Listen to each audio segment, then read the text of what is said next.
We have here the death. So it looks like someone here na matagal mo nang hindi nakita or someone here from the past right here. It looks like this person will pop out from nowhere. Like, maybe this is unexpected kind of thing.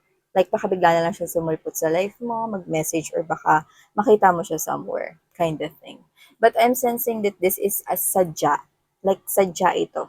This is not serendipity or just nagkataon to you. This person is, I'm sensing na sasadyain talaga niyang mag-message or kontakin ka or pwedeng puntahan ka right here. I don't know. I'm getting that Piolo Pascual's line in Milan, okay, from the movie Milan, no? So there's that line in there, no, na parang um, ano yun? I deserve an explanation. I need ano yun? Basta, yun, yung parang, yun yung nakuha ko, no, na parang I deserve an explanation, I deserve blah blah blah reason, yan, no. Naalala ko ito kasi maaaring this person wants you to explain about something. Parang gusto niyang magpaliwanag ka here. Yun yung nakukuha ko dito. Yun yung aalamin natin. Parang, I deserve an acceptable reason. Yan, parang ganun daw. Kailangan sabihin mo siya rito ng valid at matatanggap niyang rason. Yan, no? Pero parang iba yung, parang may angst. Alam mo yung angst? Parang may angst yung ano, no? Ano yun? Oh, deserve niya raw yung acceptable reason. Yung valid daw. Magsalita ka. Yan, no? I don't know why I remember that all of a sudden here. Pero I know that line. Yun talaga yung nakuha ko here. This person wants explanation from me. Ay, sino siya dyan? Sino siya dyan?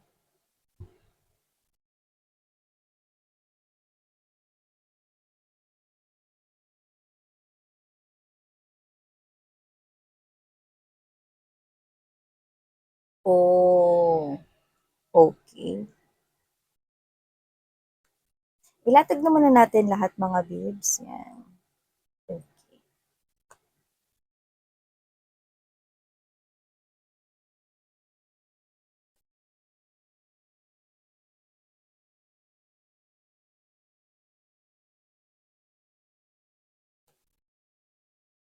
Oh,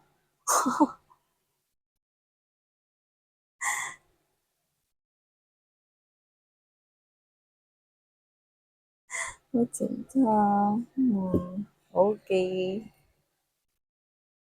So, hey there mga may loves collective. Thank you so much for always staying here with me in this channel. Pasensya na po kayo mga babes, no, kung maling video yung na-upload ko kanina kaya po hindi nagtugma yung title sa video. Yeah, yeah. Okay, so kaya po pinalitan ko na lamang no for you guys, no? Kasi yung video, I think yun yung nabura ko. I'm sorry, mga babes, no. Okay, so yeah, I've got a bonus reading here for you guys. So just take how this resonates and thank you so much for your patience and understanding. Yes, I'm just a human being, honey. So yeah, yung nabura ko, yun dapat yung i-upload ko. So nagkapalit. So I'm sorry about that. Okay. So, whatever the case may be, there are lots of reasons for everything. But then again, kumuha ako ng isa pang message for you guys. Definitely for you because I love you. Yeah. Kinilig ka. So, yun yung mga babes natin gender dito. Timeless din ito, no? Thank you so much sa mga new subscribers. Welcome kayo rito mga babes, no? I hope na mag-subscribe kayo at makasama namin kayo dito sa aming community. You know what? I love you talking to each other kayo dito, no? Nagbabasa ako ng mga comments, no? Tapos sumasagot kayo sa isa't isa. Like, you're supporting each other. You're definitely sharing advices to each other as well. It touches my heart. Yeah. So, to the returning subscribers, thank you so much mga my loves, no? Sa inyong walang sawang support dito sa akin at warm love for me. So, thank you so much para sa inyong support here in this channel. Yeah. So, as what I'm getting from here, I'm seeing someone here, Six of Cups energy, Page of Swords, we've got the Knight of Swords, yes, but the Five of Swords is in there on the top. So, whatever the case may be, I'm sensing someone here from the past. Okay, parang wala-wala lang, no? Wala-wala lang na gusto ka lang niya ritong i-check. Ano na bang ginagawa mo? Kamusta ka na ba? What is up with you? Ano bang bago sa'yo? What's new with you? Ano bang nangyayari ngayon sa life mo? But I'm sensing some kind of a boastful, you know that boastful, mayabang energy. Mataas yung confidence energy to the point na malaking ego energy. Yun yung nakukuha ko rito. Like, this person right here with this Wheel of Fortune and there's this Four of Swords energy, I do feel like that this person right here is trying his or her luck. Sinusubukan niya rito, no, yung chance niya here. Okay. So whatever the case may be, this person here, I think, the first motive that he or she wants to do, okay, involving you guys, is to check. Okay, and I think this is all about social media thing. Okay, social media, mga honey, is Facebook, Instagram, TikTok, Viber, YouTube, yan. Baka meron kayong channel, meron kayo ritong social media accounts, any of those na binanggit ko. Anything, no? Anything. Basta pag sinearch na kayo, he or she will take a look at, okay, your profile here. What's up with you? What are you doing right now? Are you okay? Ano na nangyayari sa life mo? Yan. So this person is wanting to see, okay, if you're still the same person, okay, kung nagsishare ka pa rin ba ng mga malulungkot na sad quotes, yeah, because namimiss mo siya, or ikaw ba to na nagpapahiwatig pa rin sa mga pinopost mo at sinishare mo rito mga photos at mga messages no na pwedeng may kinalaman pa rin sa kanya. Yeah, I'm sensing that kind of someone here being boastful. Like, alam mo yung arrogante, no, na parang confident ako.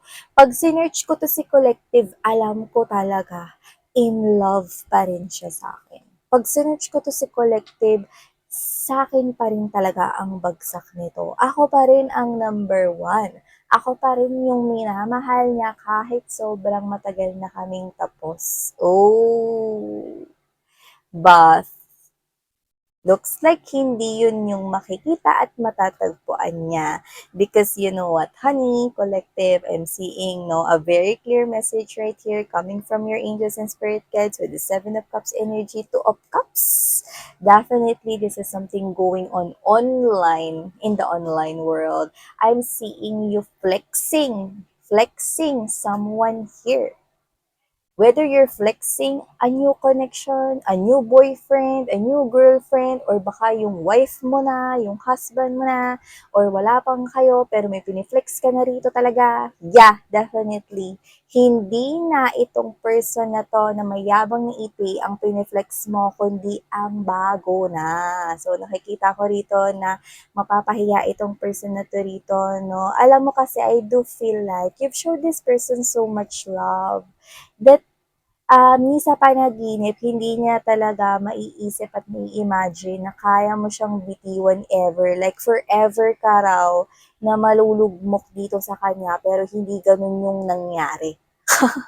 Because with the Four of Swords right here, you remained right here silent.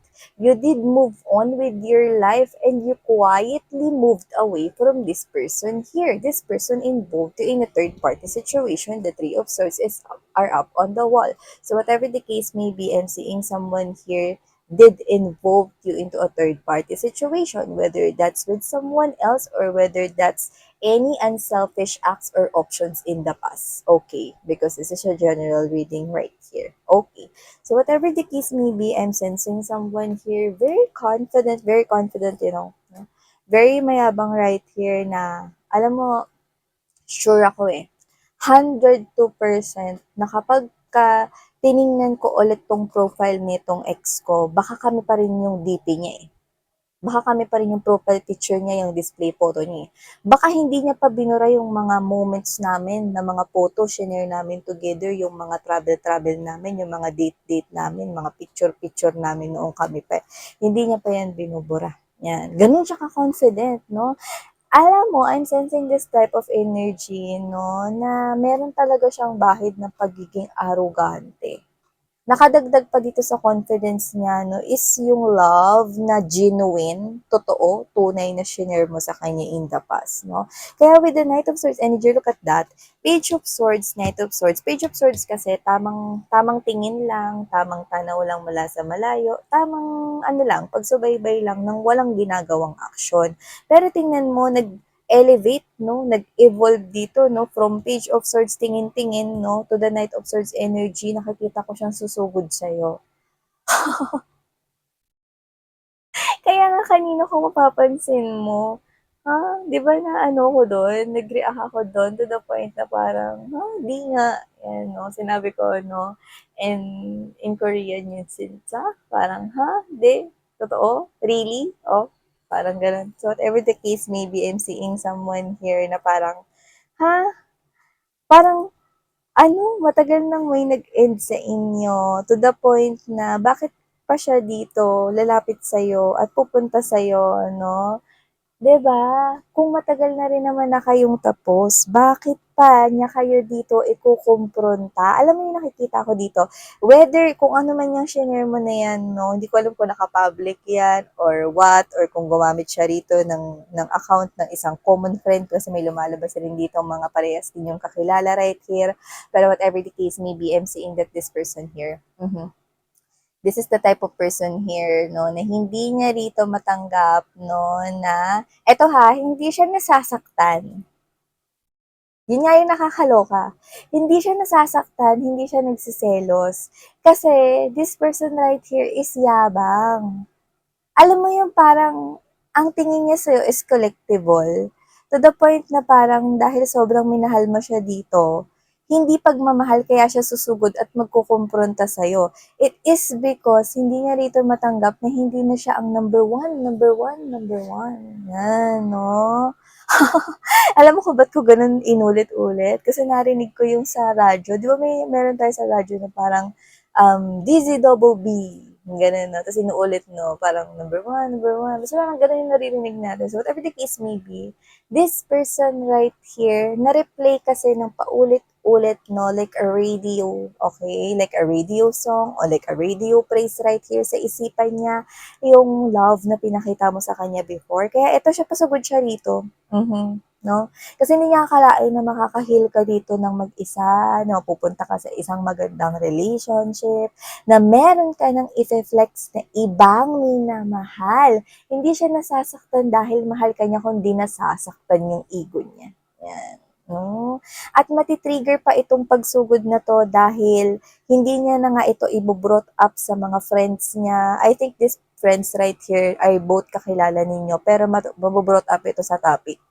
Yan 'no, to the point mga babes 'no, na mas lalong mati-trigger dito 'no, yung kanya ritong ego na hindi puwede 'to. Bakit yung parang gusto niyang itanong sa'yo, "Uy, 'di ba ako yung mahal mo? Uy, 'di ba ako yung ako yung one and only mo? 'Di ba ako yung sinabihan mo na mamahalin mo forever, bakit may ibang pine-flex ka na ngayon?" Yan, gano'n 'no, parang, "Hoy, bago mo sabihin sa mga junakis ko yan, yan 'no, asan ka ba? 'Di ba?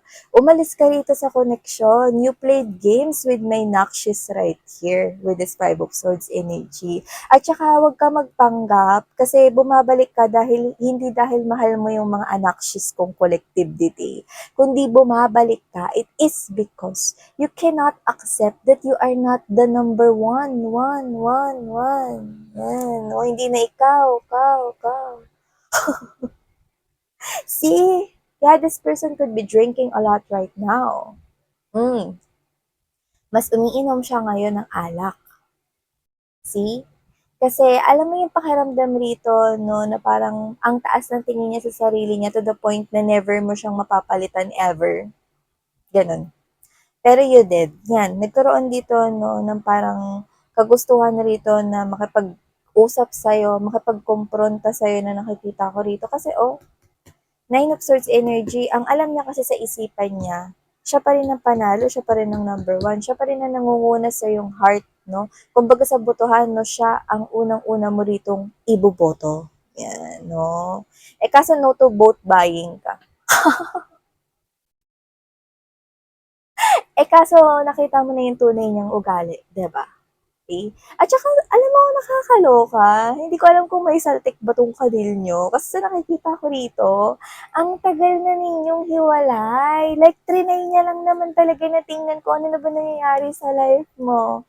To the point na wala lang. Gusto niya lang tingnan. Ano na ba nangyayari sa'yo? May boyfriend ka na ba? May girlfriend ka na? May asawa ka na ba? May relasyon ka na ba? Yan. Gusto niya lang malaman yon. But there's no love. There's no love, honey. Okay? So ngayon, parang nakakaloka 'no, hindi ko alam kung anong point niya rito 'no, na parang ba't siya napupunta sa'yo kasi nakikita ko siyang susugod dito, kaya magme-message 'to sa inyo. Mhm. Hindi gano'n yung eksaktong sasabihin, pero gano'n yung templado ko na magiging ikot ng confrontation na yun. Na parang, di ba sinabi mo sa akin na ako yung minamahal mo forever, na ako yung pakakamahalin mo forever. Bakit ngayon nagkaroon ka na ng bagong ka-in relationship? Pwedeng ganyan na gamitin niya ang salita na yan. Pwede rin naman na hindi saktong ganyan, pero dyan umiikot yung tema. Araso? So, yeah, mga babes, yun na nakikita ko here. So, you've got someone here really up with their ego. Mm-hmm. Okay. So, kung sino man siya, this person right here is someone na hindi niya matatanggap ang kanya ritong pagkatalo. Mm, no? At ang nakakaloka, ang tagal naman na niyang talunan, pero ngayon pa lang siya rito talaga magkukumpronta sa'yo. Parang gusto ko sabihin, okay ka lang ba?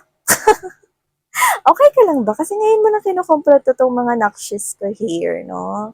Yeah, so wala tayo ritong time period, pero if it feels like this person is already matagal nang wala sa life mo, like to the point that you already forgot about this person here, then just take how this resonates with you. Alright? So, thank you so much, Collective. Sarang Love and Life. Annyeong.